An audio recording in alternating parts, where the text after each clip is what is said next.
10 సంవత్సరాలుగా గురుకుల పాఠశాలలో నువ్వు చేసినటువంటి అనేక అంశాల మీద బహిరంగ విచారణకు నువ్వు సిద్ధమా?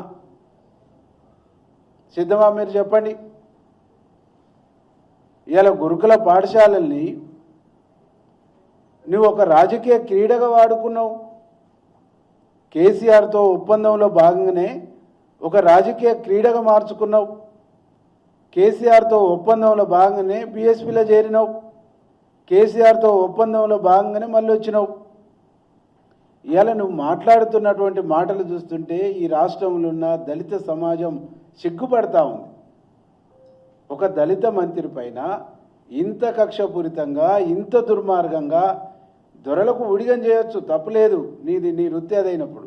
మరీ ఇంత మోకరిల్లి నువ్వు ఒక జాతి బిడ్డ పైన నువ్వు చేస్తున్నటువంటి దాడి, ఇటు పొన్నం ప్రభాకర్ ఒక బీసీ,